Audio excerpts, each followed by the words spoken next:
아브라함의 일행 롯도 양과 소와 장막이 있으므로 그 땅이 그들이 동거하기에 넉넉하지 못하였으니 이는 그들의 소유가 많아서 동거할 수 없었음이니라.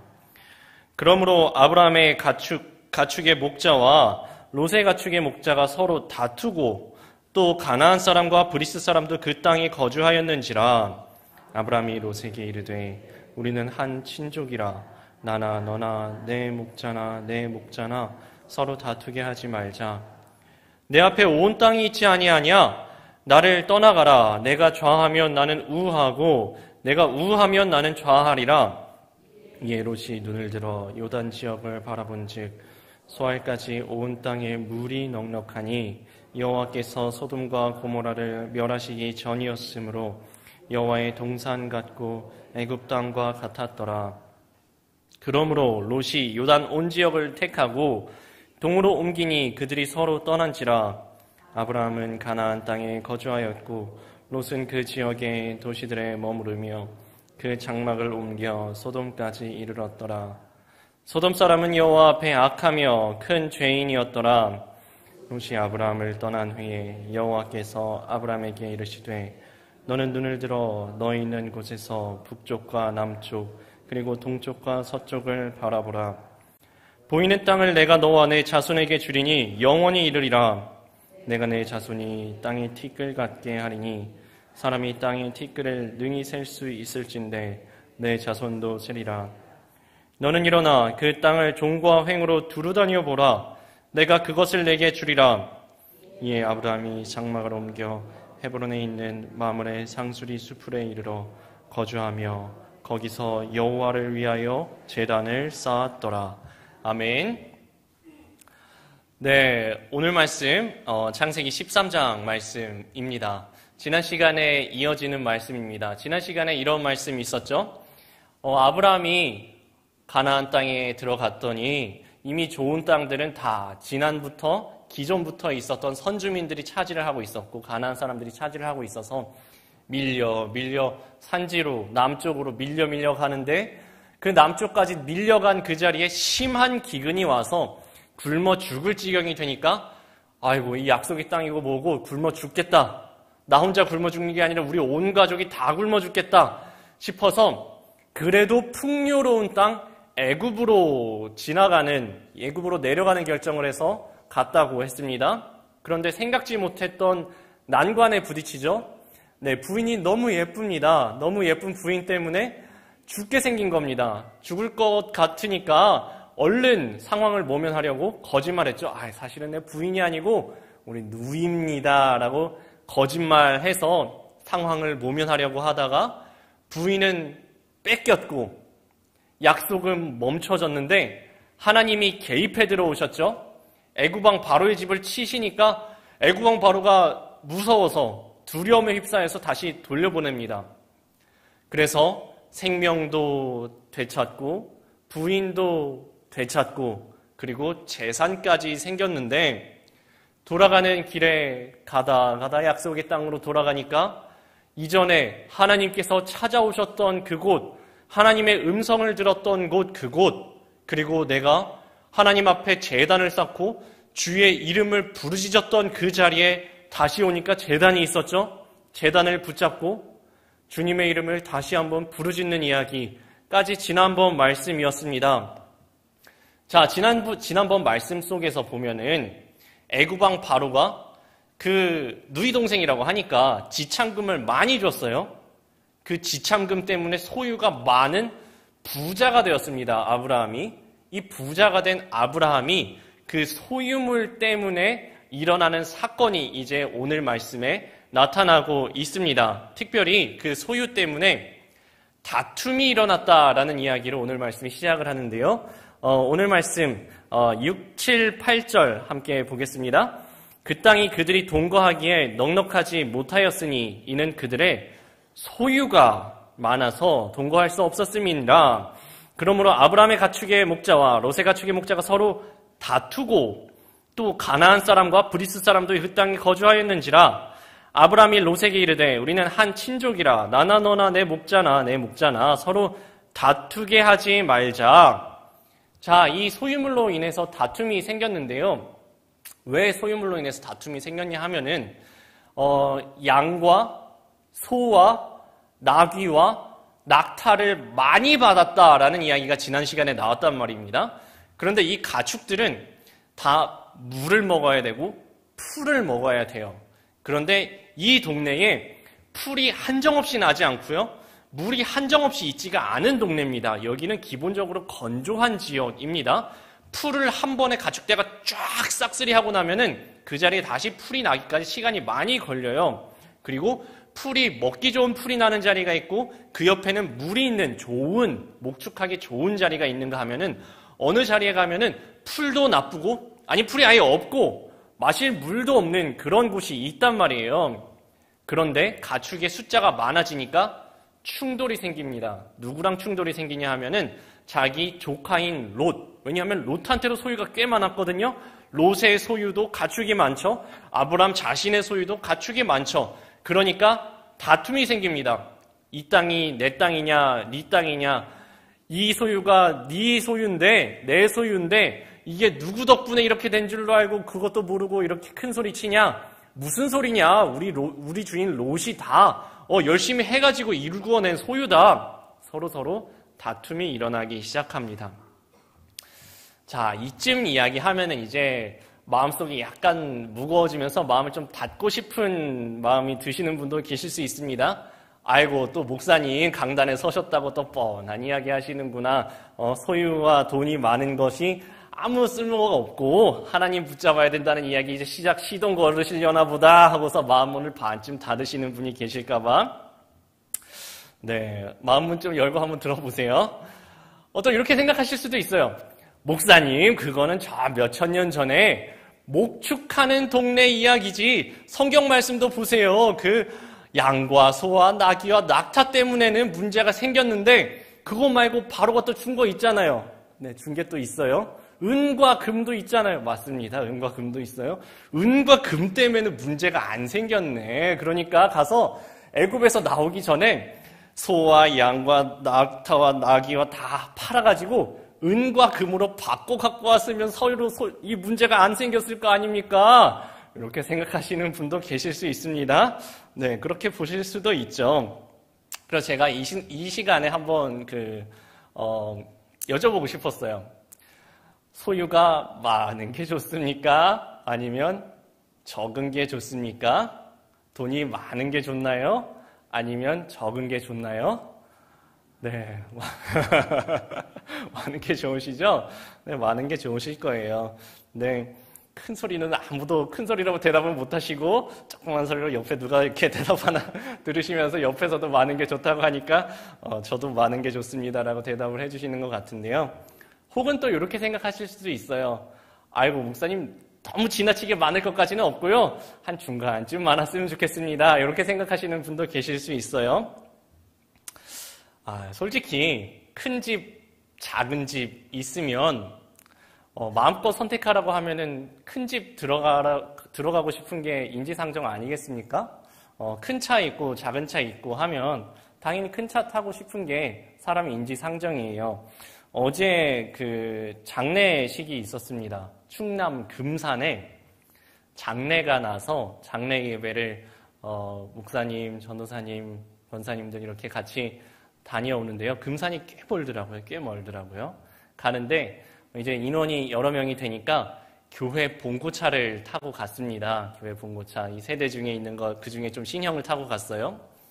제가 타고 가면서 너무 좋은 겁니다. 이 봉고차가 너무 좋은 거예요. 이 안에 공간도 너무 넓고 너무 좋은 거예요. 그래서 제가 뭐가 하나 생각이 났습니다. 우리 집에 있는 붕붕이가 생각이 났어요. 붕붕이가 뭐냐 하면 저희 집에 있는 차 이름입니다. 네, 차 이름이에요. 제가 5년 전에 결혼을 하면서 차를 한 대를 샀어요. 10년 된 중고차 마티즈 경차. 네, 350만 원 주고 샀습니다. 사고서 차에다 이름을 붙여줬습니다. 붕붕이. 이 붕붕이가 어떤 붕붕이냐 하면은 밟으면 붕 합니다. 근데 나가진 않아요. 그냥 소리만 붕해요. 소리만 붕 하고 차는 천천히 나가는 우리 5년 전이니까 이제는 15년 된 중고차 경차입니다. 네, 그때는 이제 저와 아내 둘만 있었으니까 이 경차를 타도 좁지가 않았어요. 이제 첫째 아이가 생겼습니다. 아시죠? 어른 2명보다 애 하나 짐이 훨씬 많아요. 요새는 그 카시트 장착이 그 법적 의무화가 돼가지고 카시트 달고 기저귀 싣고 먹을 거 싣고 장난감 싣고 책도 싣고 하다 보면은 차가 넘쳐요. 그래서 이게 차가 참 좋습니다. 차를 타면은 자연스럽게 겸손해집니다. 모두가 이런 이제 타고 가면서 겸손해지는데, 네, 아시다시피 저희 아내는 이제 배가 이래가지고 조금 있으면 둘째가 태어납니다. 저는 이 차를 한 20년 탈라 그랬는데 도무지 안 되겠어요. 둘째까지 태어나면은 사실은 저희 집은 하나님이 허락만 하시면 셋째까지도 낳고 싶은 집입니다. 그래갖고 야 이거 도무지 물리적으로 불가능하다라고 마침 생각을 하고 있는데 어제 봉고차를 탔다 그랬죠? 와 공간감이 이거는 이게 이전 겸손하다가 이건 너무 좋은 겁니다. 그래서 제가 속으로 생각을 했습니다. 다음 차는 봉고차를 사야겠다. 사실은 제가 이걸 처음 생각한 이야기가 아니고 짐작부터 다음 차는 봉고차를 사고 싶다라고 속으로 생각을 하면서 봉고차가 얼마나 좋은지 몰라요. 크고 싸고 봉고차가 좀 싸거든요. 그래갖고 저희 아내와 그리고 같이 저희 사무실에 계신 식구들한테 이야기를 했습니다. 저는 다음 차는 봉고차를 사고 싶습니다. 모두가 이렇게 이야기해요. 목사님 교회차 말씀이시죠? 아니 교회차가 아니고 가정용으로 봉고차를 사고 싶어요 하면은 단 한 사람도 동의를 해주지 않으시더라고요. 그래서 제가 속으로만 아직도 생각을 하고 있는데요. 큰 차가 좋죠. 큰 차가 좋죠. 큰 집이 좋죠. 그런데 돈도 많은 게 좋죠. 좋아 보입니다. 큰 집이 좋아 보이고 큰 차가 좋아 보이고 얼굴도 더 예쁜 게 좋아 보이고 돈도 많은 게 좋아 보이고 소유가 더 많으면 좋아 보여요. 그런데 저는 이 자리에서 이렇게 말씀드리고 싶습니다. 우리 눈에 좋아 보이는 것이 꼭 좋은 것은 아닙니다. 꼭 나쁘다는 이야기도 아니에요. 목사님 둘 중에 하나만 얘기하세요. 무슨 얘기입니까? 핵심은 돈이 많고 적은 게 아니에요. 이게 무슨 얘기냐 하면요. 들어보세요. 똑같이 풍요로움이 주어져도 누군가는 그 풍요로움 때문에 주님을 더 꽉 붙잡는 사람이 있습니다. 이 풍요로움을 하나님이 주셨구나. 풍요 앞에서 하나님을 기억하고 이것은 하나님의 은혜구나. 내가 노력한 것보다 훨씬 많이 주셨네. 이거 누가 주셨지? 하나님이 주님의 나라를 위해서 사용하라고 맡겨주셨구나. 나 이거 나를 위해 쓰는 게 아니라 주님의 나라를 위해 써야겠다. 풍요 앞에서 하나님 붙잡는 사람이 있습니다. 그런데 풍요 때문에 눈이 멀어서 하나님을 떠나버리는 사람이 있습니다. 이거 풍요 자체가 잘못인가요? 아니에요. 풍요 자체가 좋은 건가요? 그것도 아니에요. 풍요 때문에 주님을 붙잡는 사람이 있는가 하면 풍요 때문에 주님을 놓치는 사람이 있다니까요. 그러면 가난이 좋은 겁니까? 고난이 좋은 겁니까? 고난이 나쁜 겁니까? 둘 다 아니에요. 고난 때문에 고난 속에서 하나님 꽉 붙잡는 분이 계신가 하면은 고난 때문에 하나님 떠나버리는 사람이 있다니까요. 그러면 중간이 좋은 거 아닙니까? 평범한 게 좋은 거 아닙니까? 너무 뛰어나지도 않고 너무 뒤떨어지도 않은 게 좋은 거 아닙니까? 그것도 아니에요. 대단히 좋은 일도 없고 대단히 나쁜 일도 없고 평범하게 평균만 가서 나는 그냥 이게 좋다. 하나님 필요 있어. 이 정도면 됐지 나 특별히 유명해지고 싶지도 않고 이 정도면 그냥 난 만족해. 그냥 이렇게 살다 갈래. 평범하게 평균으로 살아서 하나님을 굳이 붙잡을 필요성조차 느끼지 못하고 그냥 그렇게 내 능력과 내가 누리는 것대로 그냥 그저 그렇게 하나님 없이 살아가는 사람이 있는가 하면은 이 평범함 속에서 내 삶에 당연한 것이 하나도 없다는 것을 깨닫고 하나님의 은혜 붙잡는 분이 계시다니까요. 이거는 되게 중립적인 거예요. 똑같은 칼이 주방장 손에 들려지면은 생명을 살리는 요리하는 데 사용될 수 있지만 이게 살인범 손에 잡히면 사람을 죽이는 무기로 사용될 수도 있다니까요. 재산 자체는 많으나 적으나 평균만큼 있으나 중립적인 거라고요. 이 재산이 하나님 뜻대로 쓰임받으면 수많은 생명을 살리는 일에, 하나님 나라를 세우는 일에 은혜 가운데 쓰임받을 수도 있는데, 하나님 없는 재산은 다툼의 원인이 되고 여러 사람을 망치는 데 쓰일 수도 있다고요. 문제는 우리 모두가 사실은 부자 되기를 너무너무 좋아하다 보니까, 우리 마음속에 돈을 너무너무 좋아하다 보니까 있으면 있는 대로, 없으면 없는 대로 돈에 혹해서 하나님을 잊어버리기가 너무 쉽다는 데 있습니다. 그러고 보면은 여러분들 살면서 그런 경우 많이 보시지 않았습니까? 돈이 없으면 없어서 싸우고, 돈이 많아지면 많아져서 싸우고. 여기 인천에도 재개발된 구역들 있으시죠? 재개발된 구역이 있으면 꼭 벼락부자 된 분들 계시죠? 그리고 벼락부자 된 집안들 보시면은 그 차라리 없었으면 괜찮았을 텐데 괜히 생겨가지고 형제들 분란 생기고 자식들 다 찢어지고 쪼개지고 있었던 그것까지도 다 날려먹는 집도 보시는가 하면, 그것 때문에 한 교회를 세우고 하나님 나라에 크게 보탬되는데 사용하시는 분들로 또한 보셨을 것입니다. 네, 그런 겁니다. 이 자체는 주님 나라 위에 쓰임받을 수도 있고 주님을 멀리하는 용으로 쓰임받을 수도 있다는 것입니다.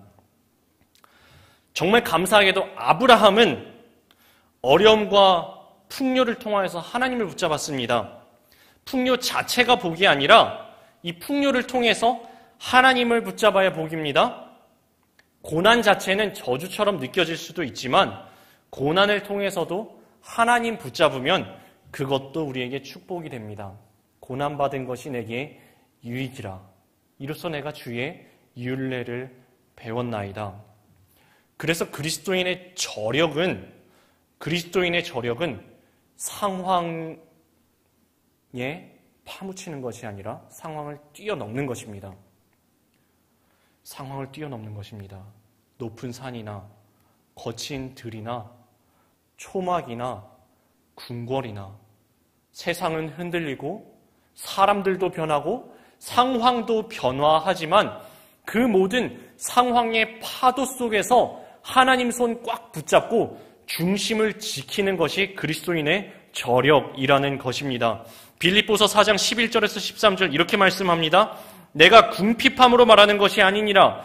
어떠한 형편에든지 나는 자족하기를 배웠노니 나는 비천에 처할 줄도 알고 풍부에 처할 줄도 알아.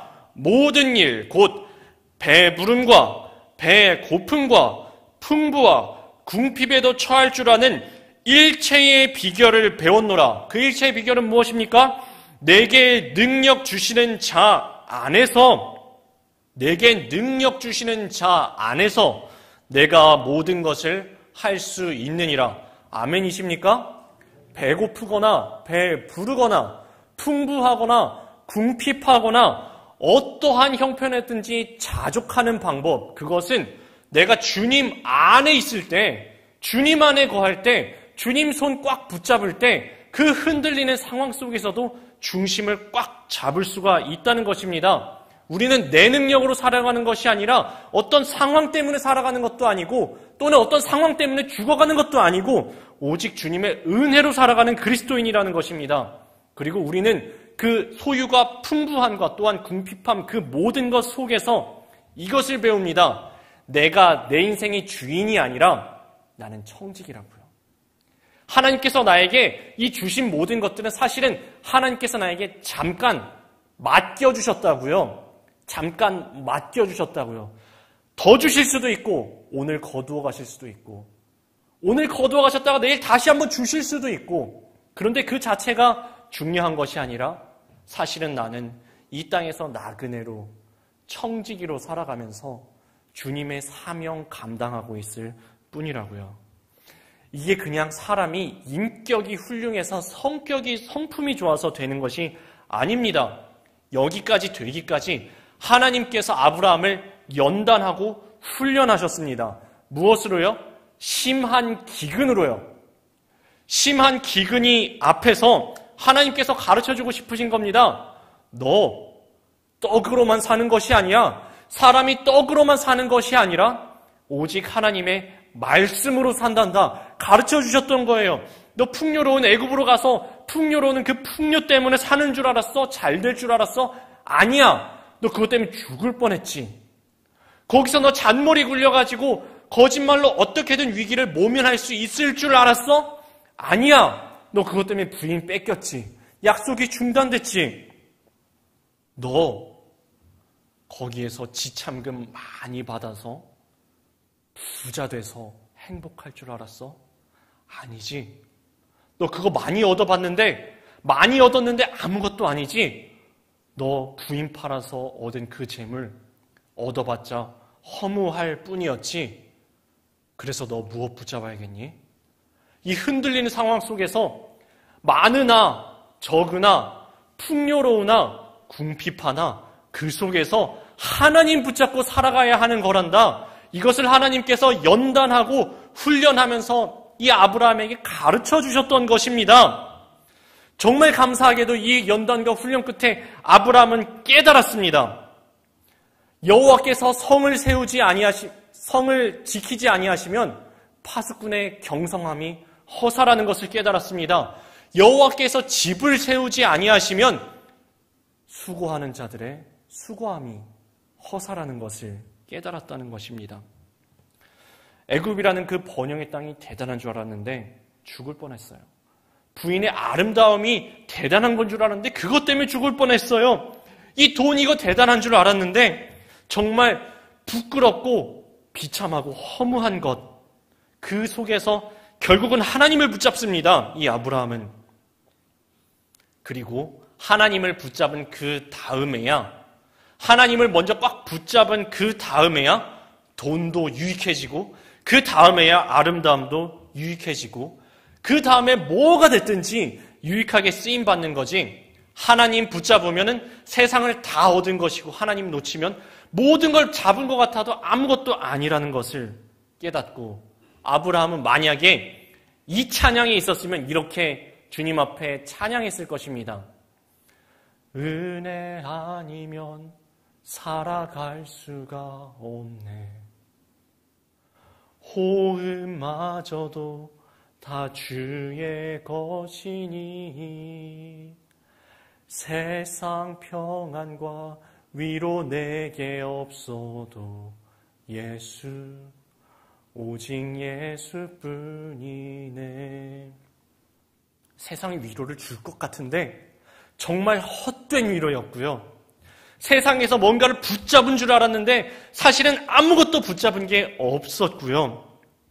내 힘과 능력으로 내 잔머리로 뭔가 해낼 수 있을 줄 알았는데 사실은 하나님께서 은혜 베풀어 주시지 않으면 이 호흡마저도 내 것이 아니구나. 나 한순간도 살아갈 수조차도 없는 연약한 사람이구나.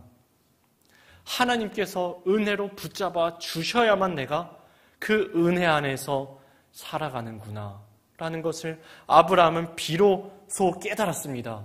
그 결과가 이 13장 9절에 이렇게 말하는 걸로 나옵니다. 내가 좌하면 나는 우하고 내가 우하면 나는 좌하리라.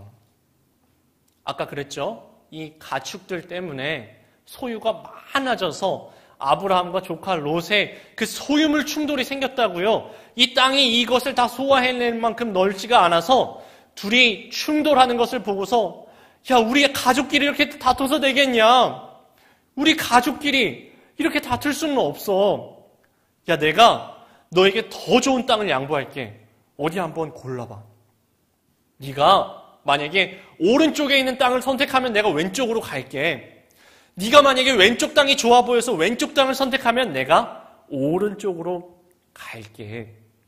이게요, 아브라함이 더 이상은 잔머리 굴려가지고 계산기 두드려가지고 야, 사실은 내가 딱 보니까 너한테 제안하기 전에 보니까 너 눈에는 분명히 저 소돔과 고모라가 좋아 보일 거야. 너는 소돔과 고모라 택하겠지?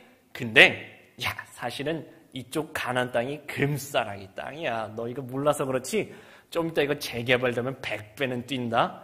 야, 너 이거 좀 있다가 여기 신도시가 들어오면 1000배는 뛴다. 이런 예측을 해서 이런 이야기를 한 게 아닙니다. 아브라함은 저 소돔과 고모라가 또한 롯도 저 소돔과 고모라가 좀 있으면 멸망할 거라는 거 몰랐어요. 알았으면 롯은 당연히 몰랐을 텐데 아브라함도 그거 예측하고 보낸 거 아닙니다. 만약에 저 소돔과 고모라 가서 불벼락 맞아서 죽을 줄 알았으면은 다 멸망할 줄 알았으면 당연히 안 보내죠. 몰랐으니까 양보한 겁니다. 진짜 순전하고 순수한 사랑의 마음으로 너가 어디가 됐든 동서남북 좌우 어디가 됐든지 네가 좋아 보이는 땅 먼저 선택해. 그리고 나는 남는 땅으로 갈게. 진짜로 양보하는 마음으로 이렇게 이야기한 것입니다. 여러분 혹시 양보를 해보신 적 있으신가요? 조그마한 거 양보 말고요. 좀 큰 양보 해보신 적 있으신가요? 조그마한 양보도 좋습니다. 또는 양보를 받아보신 적이 있으신가요? 저는 오늘 말씀을 준비하면서 예전에 그 당시에는 꽤 큰 양보였습니다. 받아본 기억이 났습니다. 제 대학생 때였어요. 그 당시에 저는 감리교회 중에 좀 큰 교회, 광림교회라고 아시죠? 광림교회에서 저기 서대문구 부가현동에다가 지방에 사는 교역자분들, 선교사님 자녀들 또는 기독 학생들을 위해서 기숙사를 세우는 게 있어요. 남자 기숙사를 세우는 게 있어요. 4인 1실로 쓰는 인후학사라는 곳이 있는데 저는 그 기숙사에서 학교를 다녔습니다. 근데 저희 룸메이트가 3명이 있는 거예요. 3명 중에 1명이 신학생 형이었어요. 저보다 나이가 많은 형이었는데 그 형이 어느 날 저한테 이러는 거예요. 야, 영광아, 너 혹시 노트북 필요해? 필요하죠. 좋죠. 제가 그래서 눈을 크게 동그랗게 뜨고 이렇게 얘기했어요. 노트북 필요해요. 저 마침 저희 교회에 노트북 필요해요. 라고 하니까 이 형이 정말 통 크게 이렇게 이야기하는 겁니다. 그래? 나 노트북 2개 생겼는데 이거 너 가져. 너 교회에 노트북 필요하다고? 잘 됐다. 교회에다가 노트북 이거 써. 라고 말하는데 저의 마음에 매우 큰 감사함과 동시에 살짝 놀랐어요. 이렇게 저는 10만 원이든 30만 원이든 얼마 좀 내라고 할 줄 알았는데 그냥 줄 줄은 몰랐어요. 그래갖고 한쪽에 이런 욕심이 튀어오르는 겁니다. 잠깐만. 나 이거 교회라고 이야기하지 말고 내가 쓴다고 말할 걸. 그래갖고 제가 이렇게 말을 붙였어요. 형, 이거 저도 써도 되지요? 하니까 형이 이러는 거예요. 그래, 너도 쓰고 교회에서도 써? 저는 저만 쓰고 싶었어요. 솔직히 말해서. 제가 그래서 약속을 했어요. 네, 형, 주일에는 제가 꼭 이거 교회를 위해서 잘 쓸게요. 그리고 제가 이 노트북이 고장나는 순간까지 약속 지켰습니다. 교회에다가 딱 갖다 놓고 교회를 위해서 진짜 잘 썼어요. 아이들 주일학교를 위해서 쓰면서 쓸 때마다 저는 너무너무 감사했어요. 이 형이 무슨 대단한 부자라서 준 게 아니에요. 그냥 갑자기 노트북이 어쩌다가 2대가 생기니까 하나를 이거 어떡하지? 나 2대 필요 없는데? 이야기를 듣고서 교회를 위해 쓸 수 있다고? 너 써. 제가 그 앞에서 저는 좀 숙연해졌었어요. 그리고 부끄러웠습니다. 그 앞에서 제 욕심이 확 이렇게 올라왔었던 그 순간이 너무너무 부끄러워서 저는 그거를 기억하려고 노력했고요. 그리고 저도 조그만 것 하나라도 그 형 생각해서라도 양보하려고 노력했던 기억이 납니다. 양보가 누군가 한 명 양보의 모범을 보이잖아요. 누군가 먼저 한 명 희생의 모범을 보이잖아요. 이게 모범이 번져나가요. 한 명이 양보하면 2사람이 양보하고 2사람이 양보하면 3사람이 양보하고 3사람이 희생하면 4사람이 희생하는 결과가 나옵니다. 저와 여러분들이 우리 그리스도인이라고 칭함받는 우리들이 먼저 양보하고 먼저 내가 손 내밀고 내가 먼저 사과하고 내가 먼저 웃음 주고 우리가 양보의 시작점이 되고 우리가 양보의 모범이 되어서 사실은 하나님께서 우리에게 희생해 주셨듯이, 하나님께서 우리를 대가 없이 사랑해 주셨듯이, 하나님께서 하나님 앞에 신실하지 못한 우리에게 진짜 통 큰 양보하시는 마음으로 잊어버려 주시고 그래도 크신 은혜 베풀어 주신 것처럼 우리도 세상 속에서 주님처럼 그렇게 양보하며 살아가시는 저와 여러분 다 되시기를 주님의 이름으로 축원합니다. 저는 이 말씀을 보면서 만약에 이랬으면 이 말씀이 얼마나 아름답게 풀어져 갔을까라는 생각을 해봤어요. 어떤 생각이냐 하면은 좀 전에 저희가 이야기한 것처럼 삼촌인 아브라함이 통 크게 그래 너가 오른쪽 좋은 땅 선택하면 내가 왼쪽 갈게. 만약에 네가 왼쪽 선택하면 내가 오른쪽으로 갈게. 내가 크게 양보할게 했을 때 만약에 롯이 이렇게 했으면 얼마나 이야기가 아름답게 됐을까요? 이 롯이 삼촌 무슨 말씀이세요? 제가 지금까지 이렇게 누리고 사는 것도 다 삼촌 덕분인데 제가 양보할게요. 삼촌이 오른쪽 가세요. 그럼 제가 왼쪽 가고 삼촌이 왼쪽 가세요. 그럼 제가 오른쪽 갈게요. 그러면 아브라함이 아니야. 그래도 너가 먼저 선택해. 내가 너에게 우선권을 줄게. 그러면 롯이 그래요? 저 땅이 좋아 보이네요. 저 땅을 삼촌이 가세요. 제가 조금 부족해 보이는 여기 가서 제가 젊으니까 열심히 읽어가지고 여기서 해볼게요. 좋은 땅. 삼촌 나이도 많으신데 저쪽으로 좋은 데로 가세요. 전 저쪽으로 가세요. 했으면 얼마나 이 말씀이 아름다워졌겠냐는 말씀입니다. 사실 우리 삶의 모습이 이렇지 않습니까? 하나님께서 우리에게 풍요로움을 주시면 우리가 이렇게 쓰면 얼마나 아름답겠습니까? 주님, 이 풍요로움 제가 잘나서 얻은 것이 아닙니다. 제가 이것 하나님의 은혜임을 반드시 기억하고 꼭 주님 나라를 위하여서 사용하겠습니다. 사실은 내 소유를 주님 나라를 위해 사용하는 게 아니고 나는 잠깐 나그네로 청지기로 맡았는데 이것은 사실 내 것이 아니라 주님의 것이오니 마땅히 주를 위하여서 사용하겠습니다. 그랬을 때 주님께서 아니야. 내가 그거 너에게 준 거야. 내가 너가 작은 일에 충성하였으니 더 큰 것으로 맡겨줄게. 아닙니다, 주님. 저는 이것으로도 이미 큰 은혜를 받았습니다.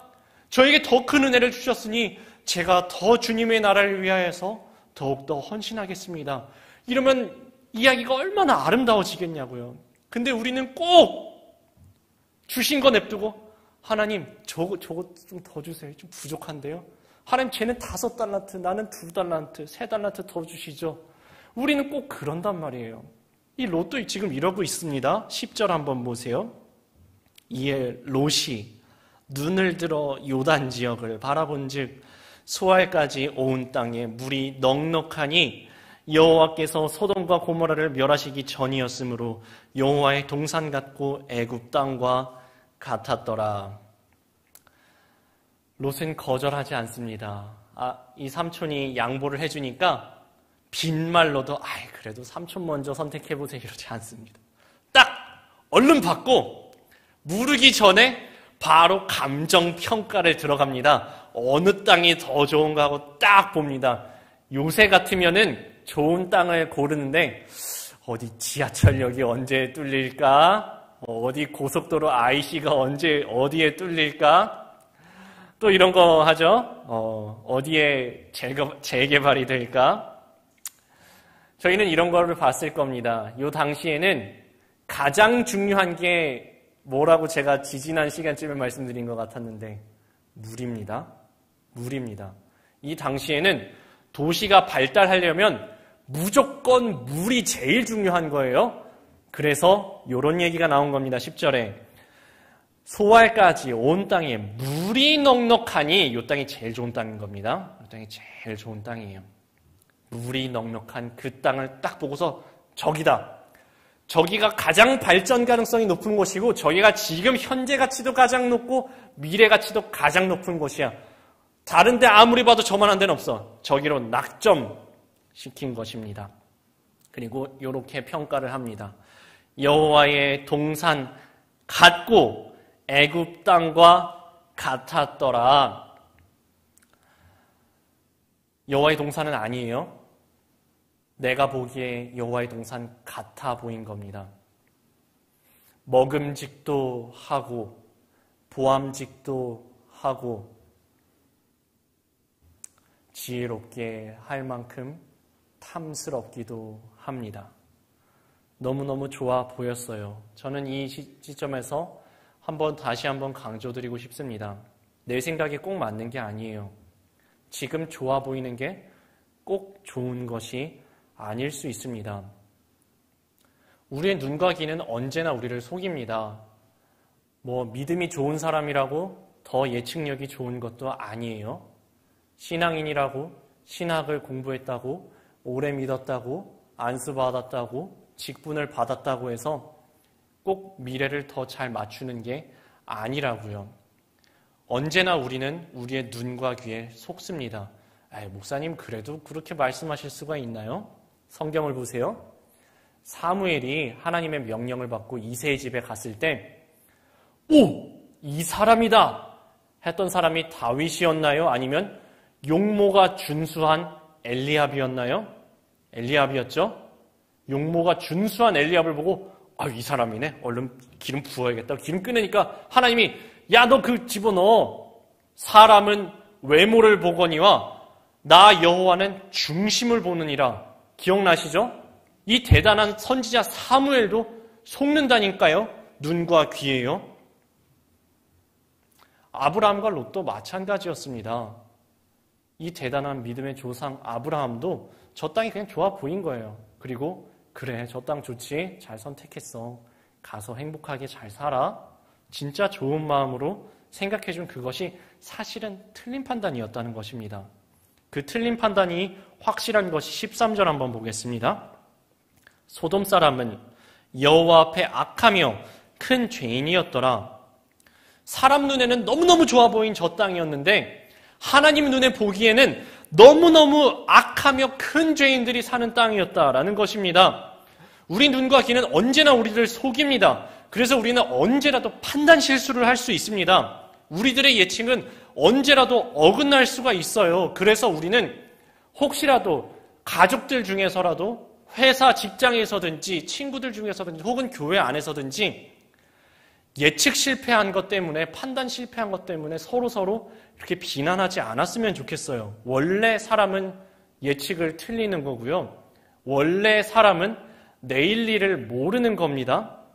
내가 틀렸으면 얼른 인정하고 얼른 하나님의 뜻대로 고치면 되는 거예요. 그 시점에서 고치면 되는 겁니다.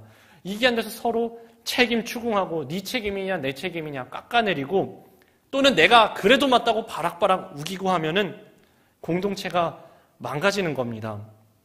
사실은 롯뿐만 아니라 아브라함 눈에도 그냥 이 땅이 좋아 보였던 거예요. 만약에 소돔과 고모라가 멸망할 줄 알았을 거면은 절대로 안 보냈을 겁니다. 근데 좋아 보이니까 그래 너 잘 선택했어. 내 보기에도 저 땅 좋네. 그래 잘 선택했어. 네가 저쪽으로 가면 이쪽으로 갈게. 가서 행복하게 잘 살아야 돼 하고서 보내줍니다. 롯이 떠나갔습니다. 아브라함의 마음이 어땠을까요?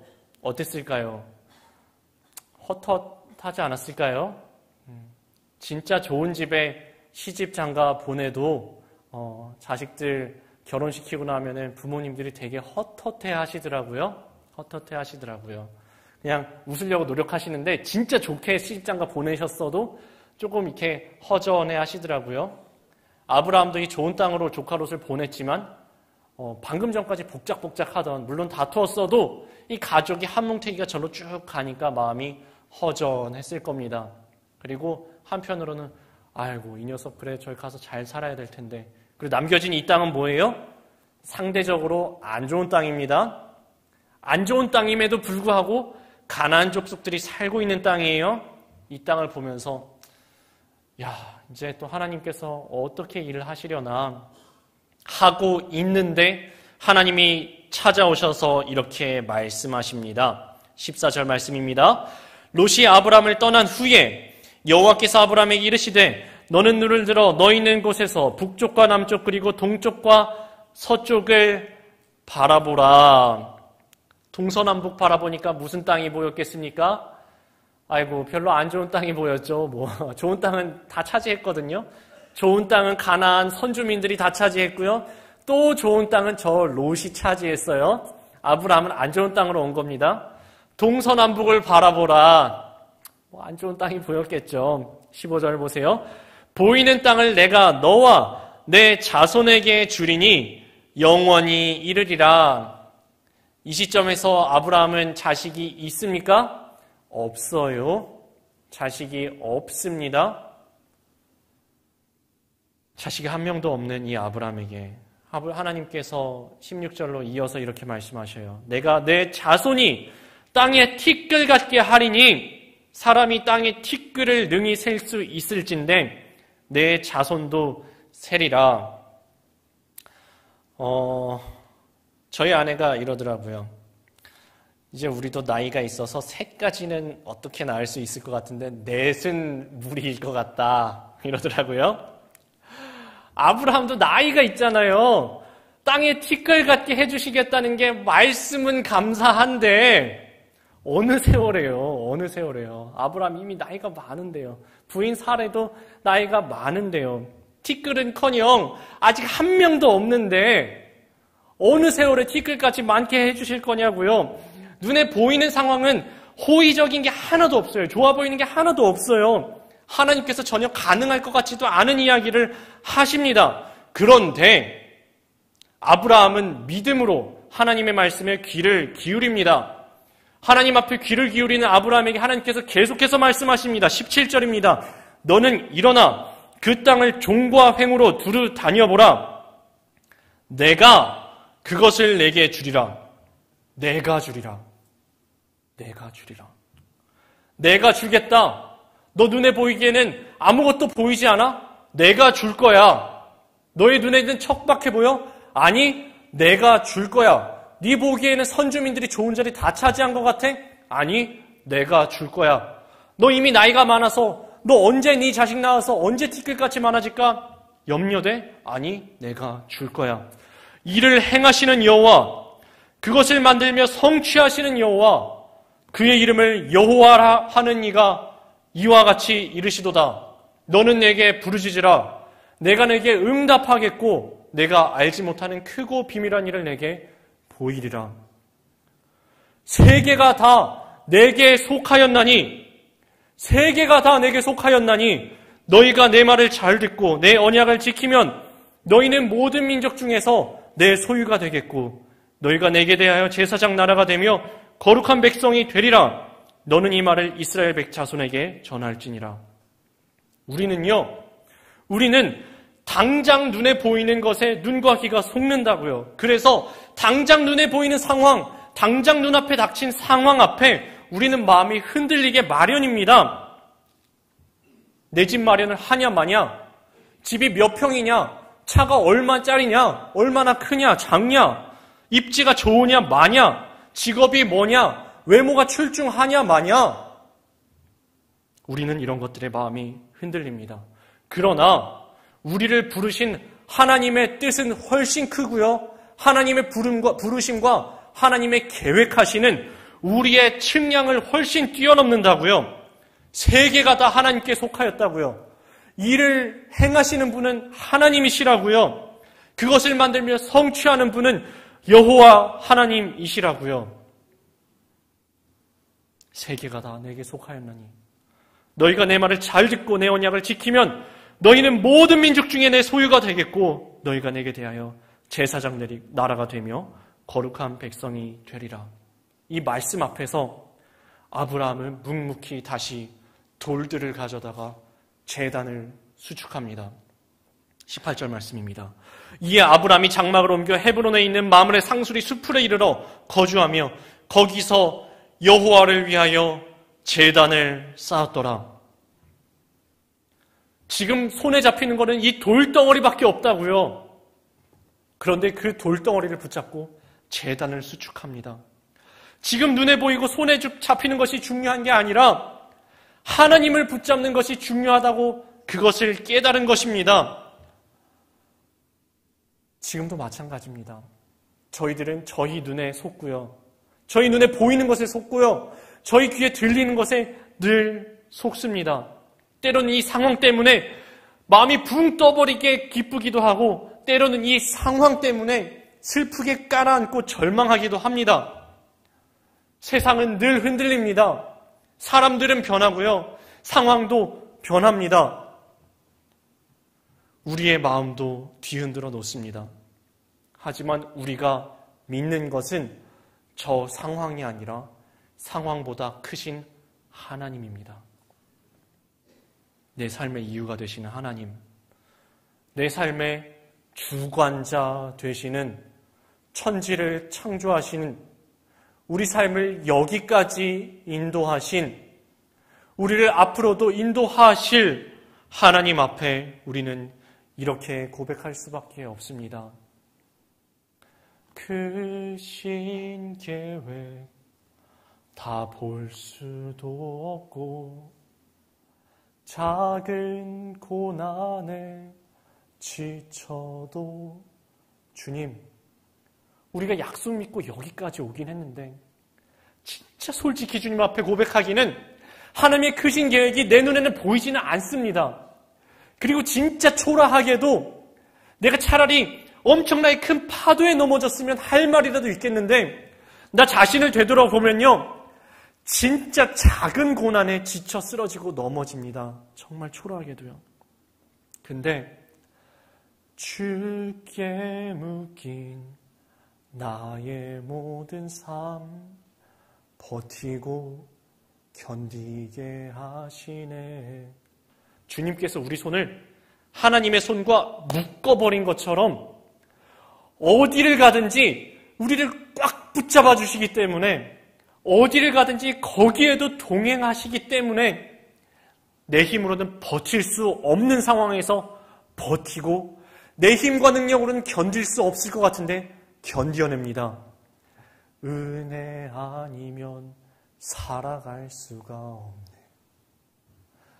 나의 모든 것 다 주께 맡기니 참된 평안과 위로 내게 주신 주 예수, 오직 예수뿐이네. 함께 기도하시겠습니다. 주님, 주님께서 여러 가지 상황을 통하여서 저희를 연단하고 계심을 저희가 믿습니다. 저희들 상황 속에 파묻혀서 휘둘리지 않게 하여 주시옵시고, 고난이 찾아오거든 그 고난 때문에 하나님 붙잡고, 풍요가 찾아오거든 그 풍요 때문에 하나님 의지하게 하여 주시옵소서. 주님, 저희들 가족 사이에서도 서로 양보하지 않고 교회 안에서도 서로 양보하지 않는 시대를 살아가고 있습니다. 주님, 그리스도인이라고 불려지는 저희들이 내가 먼저 손 내밀고 내가 먼저 사과하고 내가 먼저 양보할 수 있는 그리스도인 되게 해주시옵소서. 우리들의 눈과 귀는 저희들을 속입니다. 저희들의 예측은 너무 자주 틀립니다. 내 생각이 옳다고 소리 높여 우기지 않게 하여 주시고 온유하고 겸손하게 내 삶을 하나님의 말씀으로 고치고 고쳐나가며 살아가게 하여 주시옵소서.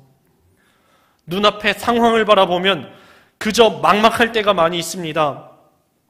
주님 없이 한순간도 살아갈 수 없는 연약한 저희들을 주님 불쌍히 여겨 주시옵소서.